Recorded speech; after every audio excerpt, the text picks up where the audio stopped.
नमस्कार, एक बार फिर से आप सभी का स्वागत है। मैं हूं आप सभी के साथ रिया डंगवाल। आप देख रहे हैं एचएनएन न्यूज। बुलेटिन की शुरुआत करेंगे बड़ी और अहम खबर के साथ। सबसे पहले खबर यूपी से, जहां रायबरेली पहुंचे हैं नेता प्रतिपक्ष राहुल गांधी। 2 दिन के रायबरेली के दौरे पर है। चुरूवा हनुमान मंदिर में पूजा अर्चना उन्होंने की। कार्यकर्ताओं ने राहुल गांधी का भव्य स्वागत किया। राहुल गांधी के दौरे को लेकर सुरक्षा के कड़े इंतजाम किए गए हैं। तो रायबरेली के दौरे पर है नेता प्रतिपक्ष राहुल गांधी।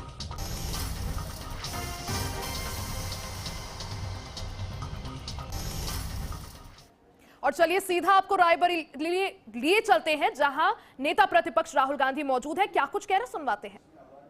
उन्होंने हजारों किलोमीटर चलाया, तो जो आपके पास पैसा था वो आपके जेब में से निकल गया और अब करोड़ों लोगों को सरकार भोजन देती है। हमारी योजना थी भोजन का अधिकार योजना, मगर अब बीजेपी देती है। अब हुआ क्या, ईरान में युद्ध शुरू हुआ।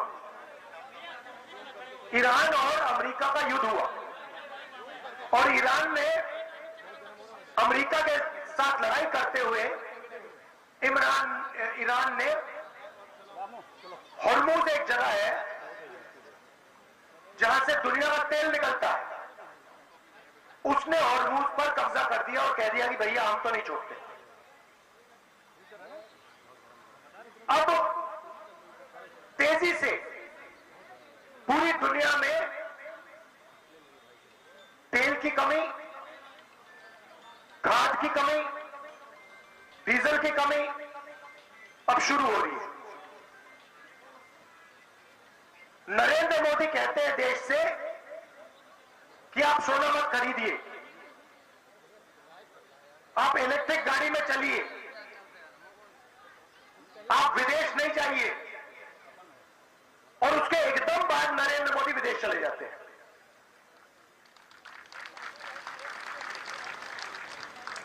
दुख की बात क्या है कि अब जबरदस्त आर्थिक तूफान आने वाला है, इसको कोई रोक नहीं सकता। और ऐसा आर्थिक तूफान आने वाला है जो आपने और हमने पहले जिंदगी में कभी नहीं देखा। और चोट किसको लगेगी? अंबानी अदानी को नहीं लगेगी, वो अपने महलों में बैठे रहेंगे, उनके महलों में चारों ओर सिक्योरिटी होगी। चोट लगेगी हिंदुस्तान के किसान को, हिंदुस्तान के मजदूर को, हिंदुस्तान के युवाओं को, हिंदुस्तान के जो छोटे व्यापारी हैं, जो छोटी इंडस्ट्री है, जो रोजगार देती है, उनको। अब हम कह रहे हैं, महीनों से मैं कह रहा हूं कि आर्थिक तूफान आ रहा है, आप तैयारी कीजिए, क्योंकि लोगों को जबरदस्त चोट लगने जा रही है। पेट्रोल के दाम बढ़ने जा रहे हैं, महंगाई आसमान की ओर जाएगी। और वो कहते हैं राहुल गांधी को कोई समझ नहीं। और हम उनसे आज भी कह रहे हैं कि आप एक्शन लीजिए, जनता की रक्षा कीजिए, किसानों की रक्षा कीजिए। उनको कुछ लेना देना नहीं। वो कभी हवाई जहाज में नॉर्वे चले जाते हैं, कभी जापान चले जाते हैं, कभी कहीं और चले जाते हैं। क्यों? क्योंकि ये देखिए हमारे मीडिया वाले हैं यहां पे, अदानी का पूरा कंट्रोल इन पे है, अंबानी का पूरा कंट्रोल इन पे है। मैं इनसे पूछता हूं, भैया थोड़ा सा तो अपना काम कर लो। मतलब 24 घंटा कभी आप अदानी की बात करोगे, कभी आप अंबानी की शादी दिखा दोगे, कभी आप क्रिकेट की बात करोगे। मैं इनसे कहता हूं कभी कभी थोड़ी किसानों की बात कर लो, मजदूरों की बात कर लो। और इनका जवाब सुनो, मुस्कुरा के कहते हैं, देखिए राहुल जी, हम बात तो समझते हैं, मगर हमें भी अपने बच्चों को खाना खिलाना है, हमें भी सैलरी की जरूरत है। तो ये देश में हो रहा है। अदानी और अंबानी नरेंद्र मोदी जी की मार्केटिंग करते हैं व्हाट्सएप पे, फेसबुक पे नरेंद्र मोदी हिंदुस्तान के युवाओं से कहते भैया आपको रोजगार नहीं देंगे, आप 24 घंटा व्हाट्सएप पे मतलब देखते रहो, अपने आप रील्स देखते रहो। मीडिया वाले कहते हैं कि भाई हमें तो सैलरी अदानी अंबानी देते हैं, तो हम क्या करें? और अब तूफान आ रहा है, और मैं आपको बता रहा हूं ऐसा तूफान आ रहा है कि आज तक हिंदुस्तान ने देखा नहीं। और हम हर रोज नरेंद्र मोदी से कह रहे हैं मजदूरों की, छोटे व्यापारियों की रक्षा करना शुरू करो, क्योंकि अगर नहीं करोगे तो देश का जबरदस्त नुकसान होने वाला है। और वो जाके नॉर्वे चले जाते हैं और नॉर्वे में कहते हैं, वहां पे जाके कहते हैं भैया अदानी की मदद करो, अंबानी की मदद करो। तो ये हो रहा है और जनता को जागरूक होना पड़ेगा, क्योंकि अगर देश को बदलना है तो ये बात आपको समझनी होगी। देश को अब आप इस बदल सकते हो, मीडिया वाले नहीं करने वाले। देश का किसान, देश का मजदूर, देश का युवा, देश की महिलाएं, अब ये आपके हाथ में है। और जब तक आप ये सरकार नहीं बदलोगे तब तक महंगाई बढ़ती जाएगी, मनरेगा जैसी योजनाएं खत्म होती जाएंगी और अदानी और अंबानी अमीर होते जाएंगे और आपका पैसा पूरा पैसा उनके जेब में जाएगा। तो नेता प्रतिपक्ष राहुल गांधी को आप सुन रहे थे, रायबरेली वो पहुंचे हैं और ज्यादा जानकारी के लिए सीधा रुख करते हैं। हर्षित द्विवेदी हमारे सहयोगी अपडेट के साथ जुड़ गए हैं। हर्षित, नेता प्रतिपक्ष राहुल गांधी और रायबरेली से सांसद राहुल गांधी आज अपने क्षेत्र में पहुंचे हैं। मंच से कई सारी बातों का उन्होंने जिक्र किया, बढ़ती हुई महंगाई, पेट्रोल डीजल के बढ़ते हुए दाम, साथ ही उन्होंने जनता से यह भी अपील की है कि जब तक आप सरकार को नहीं बदलोगे तब तक परिवर्तन नहीं आएगा। हर्षित, दिवसीय दौरे पर जो है नेता प्रतिपक्ष राहुल गांधी बछरावा के क्षेत्र के चुरवा मंदिर में दर्शन पूजन के साथ जो है उन्होंने शुरुआत की है। इसके बाद वो ठकुराइन खेड़ा पहुंचे हैं, जहां पर उन्होंने बारात घर का उद्घाटन करने के बाद अपने जो उनका भाषण था उसमें जो है सरकार पर निशाना था साधा है। उसके बाद अपने इस दौरे के दौरान राहुल गांधी ने कई विकास परियोजनाओं का लोकार्पण भी करेंगे और ग्रामीण महिलाओं और व्यापारियों और कांग्रेस कार्यकर्ताओं के साथ संवाद भी करने का कार्यक्रम लगा हुआ है। राहुल गांधी के दौरे के मद्देनजर हर्षित, क्या कुछ सुरक्षा व्यवस्था के इंतजाम किए गए हैं? मैम, रायबरेली में पूरी तरह से सुरक्षा व्यवस्था की पूरी तैयारी कर ली गई है और इनका पहले दिन का कार्यक्रम जो है बछरावा, खीरों, लालगंज और शहर क्षेत्र में प्रस्तावित है। वहीं शाम को शहर क्षेत्र के 66 फीट रोड के उद्घाटन के बाद वह अपने निजी आवास भुएमो गेस्ट हाउस में रात्रि विश्राम करेंगे। दूसरे दिन कल राहुल गांधी आमजन और व्यापारियों से मुलाकात करेंगे तथा लोधवारी में वीरा पासी की प्रतिमा का अनावरण और बहुजन स्वाभिमान सभा में हिस्सा लेंगे। आज भी कई कार्यक्रमों में राहुल गांधी शामिल हुए और कल भी उनके कई कार्यक्रम है। कुल मिलाकर 2 दिवसीय राहुल गांधी का ये रायबरेली दौरा, और आज जनता को भी उन्होंने संबोधित किया। ग्रामीणों को संबोधित करते हुए उन्होंने एक बार फिर से जनता से सरकार को बदलने की अपील की और ये तस्वीरें भी हम दिखा रहे हैं जहां वो पूजा अर्चना करते हुए नजर आ रहे हैं।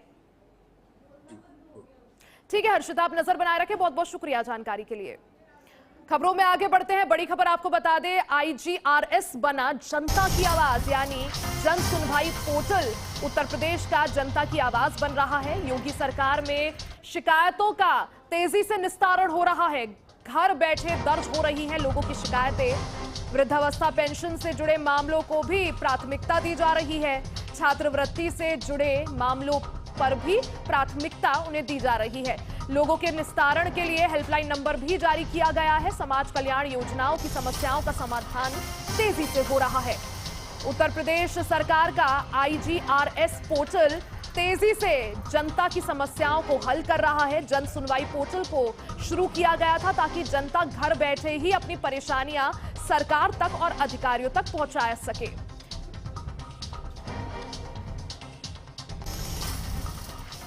और अब खबर महोबा से है। महोबा में रहस्यमय ढंग से लापता हुई नीट की तैयारी कर रही युवती को पुलिस ने बरामद कर लिया है। युवती पिछले 2 सप्ताह से गायब थी, जिसके बाद परिजनों ने शहर कोतवाली में गुमशुदगी और अपहरण का मुकदमा दर्ज कराया। बरामदगी के बाद युवती ने 3 युवकों पर अपहरण कर प्रताड़ित करने का आरोप लगाया है। वहीं एक सप्ताह पहले युवती की शादी का वीडियो भी सोशल मीडिया पर वायरल हुआ था, जिससे मामला और ज्यादा चर्चा में आया। युवती मूल रूप से छतरपुर की रहने वाली है और महोबा में रहकर नीट परीक्षा की तैयारी कर रही थी। मई 2026 को छतरपुर निवासी एक महिला ने कोतवाली नगर महोबा में अपनी 25 वर्षीय पुत्री के गुमशुदा होने की सूचना देते हुए कुछ नामजद अभियुक्तों के विरुद्ध तहरीर दी। प्राप्त तहरीर के आधार पर कोतवाली में सुसंगत धाराओं में अभियोग पंजीकृत करते हुए तत्काल प्रभाव से अपहृता की शीघ्र बरामदगी हेतु 4 टीमों का गठन किया गया और टीमों के सार्थक प्रयास से दिनांक 16 मई को अपहृता की सकुशल बरामदगी करते हुए उनके परिजनों के सुपुर्द किया जा चुका है। अपहृता के माननीय न्यायालय में कथनों के अनुसार कुछ और नाम प्रकाश में आए हैं। अभी तक 3 अभियुक्तों को हिरासत में लेते हुए पूछताछ जारी है और उन्हें शीघ्र ही माननीय न्यायालय के समक्ष प्रस्तुत किया जाएगा। अन्य अभियुक्तों की गिरफ्तारी के लिए एसओजी सर्विलांस और उनके सहयोग से 4 टीमों का गठन किया गया है। शीघ्र ही सभी अभियुक्तों की गिरफ्तारी की जाएगी। अग्रिम विधिक कार्यवाही प्रचलित है। बिजनौर से एक खतरनाक और चौंकाने वाला मामला सामने आया है। सोशल मीडिया पर वायरल हो रहे एक वीडियो में कुछ युवक रील बनाने के चक्कर में तेज बहाव वाली नदी में थार गाड़ी उतारते हुए नजर आ रहे हैं। यह घटना रामगंगा नदी के तेज पानी के बीच की बताई जा रही है, जहां गाड़ी को जान जोखिम में डालकर पानी के अंदर चलाया गया। वीडियो में साफ देखा जा सकता है कि युवक रील बनाने के लिए नदी के खतरनाक बहाव की अनदेखी कर रहे हैं। इस दौरान बड़ी दुर्घटना की आशंका भी बनी हुई थी। स्थानीय लोगों के अनुसार बारिश के चलते नदी का जलस्तर पहले से ही काफी ज्यादा बढ़ा हुआ था। ऐसे में ये हरकत बेहद जोखिम भरी थी। मामले के सामने आने के बाद वीडियो सोशल मीडिया पर तेजी से वायरल हो रहा है। सिद्धार्थनगर में एक प्राथमिक विद्यालय का वीडियो सोशल मीडिया पर तेजी से वायरल हो रहा है। वायरल वीडियो में छोटे छोटे बच्चों से तेज धूप में सिर और हाथों पर मिट्टी ढुलवाते हुए देखा जा सकता है।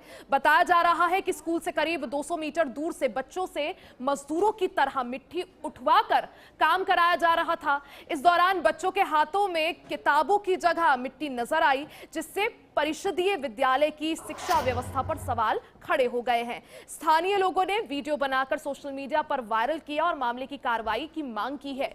अभिभावकों का कहना है कि वो बच्चों को पढ़ने लिखने के लिए स्कूल भेजते हैं, ना कि मजदूरी कराने के लिए। अब लोग शिक्षा विभाग की कार्रवाई का इंतजार कर रहे हैं।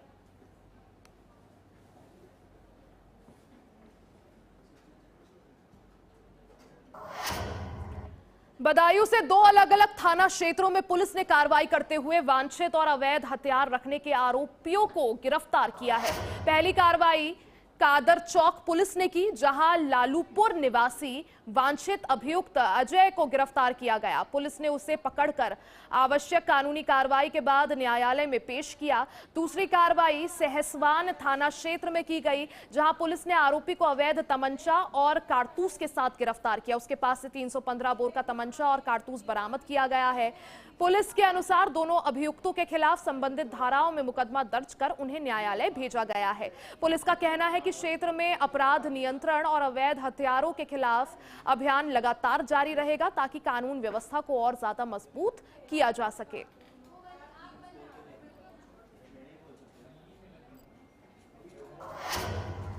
गाजियाबाद के शालीमार गार्डन स्थित दिशा अपार्टमेंट्स में भीषण आग लग गई। बिल्डिंग नंबर 815 के तीसरी और चौथी मंजिल पर अचानक आग भड़क उठी, जिससे पूरे इलाके में अफरा तफरी मच गई। सूचना मिलते ही फायर ब्रिगेड की 4 गाड़ियां मौके पर पहुंची और राहत और बचाव कार्य शुरू किया। दमकल कर्मियों ने करीब 1 घंटे की कड़ी मशक्कत के बाद आग पर काबू पाया। प्रारंभिक जानकारी के अनुसार आग लगने के समय फ्लैट में करीब 12 लोगों के फंसे होने की सूचना मिली थी, जिन्हें समय रहते सुरक्षित बाहर निकाल लिया गया है। इस घटना में किसी प्रकार की जनहानि नहीं हुई है, जो राहत की बात है। हालांकि आग से लाखों रुपए के घरेलू सामान के जलकर खाक होने की आशंका जताई जा रही है। प्रशासन और फायर विभाग द्वारा आग लगने के कारणों की जांच की जा रही है। फिलहाल भवन को खाली कराकर निवासियों को सुरक्षित स्थानों पर भेजा गया है। दिशा अपार्टमेंट जो कि हमारे शालीमार थाना अंतर्गत पड़ता है, उसमें एक फ्लैट में आग लगी जो 4th फ्लोर पे था। साथ ही थर्ड फ्लोर पे भी आग फैलने की संभावना थी। सभी लोगों को सुरक्षित होकर छत पे पहुंचाया गया और 4 गाड़ियों की मदद से आग बुझाना शुरू किया। लगभग 1 घंटे में आग को पूरी तरह से काबू कर लिया गया। घटना में किसी प्रकार की कोई जनहानि नहीं है। सभी लोग छत पे सुरक्षित हैं। लगभग 12 लोग इस फ्लैट में जो फंसने की सूचना थी, सभी लोग सुरक्षित हैं, कोई इंजर्ड नहीं। शाहजहांपुर में जमीन और मकान के विवाद को लेकर 2 पक्षों में खूनी संघर्ष हो गया। आरोप है कि दबंगों ने एक परिवार पर लाठी डंडों से हमला कर दिया, जिसमें मां, बेटी और पिता घायल हो गए।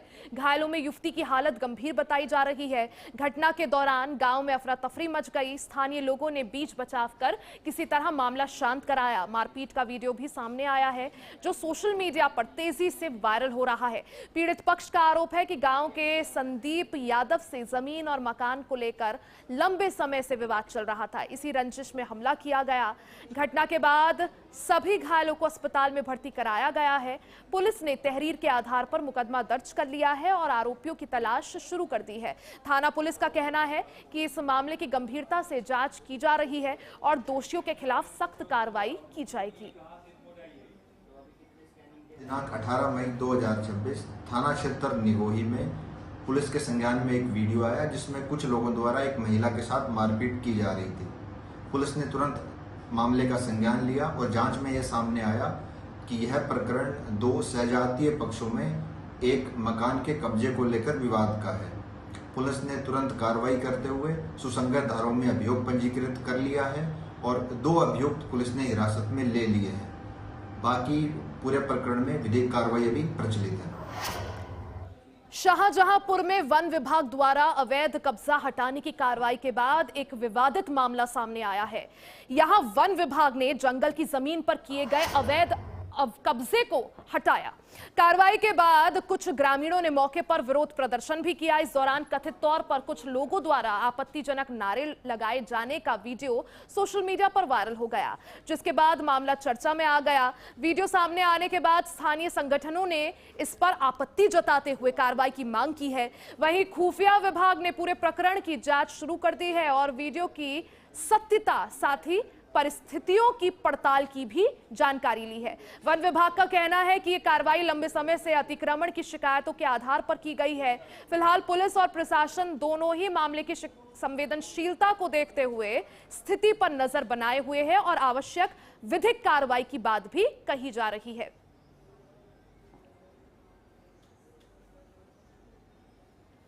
विभाग वाले अपनी पैमाश करने आए तो हम लोगों ने उसके एक्शन लिया कि सर हमारी यहाँ मारूसी ज़मीन है और इसको आप सही से मतलब कि इसकी नापकूद करना। जब आपको वन विभाग का पता है तो हमारे रास्ते का, हमारी मारूसी ज़मीन का भी पता होना चाहिए। तो वो एसडीओ साहब जो थे वो मानने को बात नहीं तैयार थे किसी भी तरीके से। अगर हम लोग वातावरण करते थे तो वो पुलिस द्वारा हम लोगों को हटा देते थे, हट जाओ यहाँ से चले जाओ, नहीं तो मतलब कि मुकदमा हो जाएगा, ये हो जाएगा। तो इसीलिए हम लोग बहुत पीड़ित हैं सर। हम लोगों की कोई सुनवाई नहीं हो रही, ना हमारी कोई सुन रहा था। तो बहुत दुखी हृदय से कह रहे हैं सर, हम लोग बहुत परेशान हैं।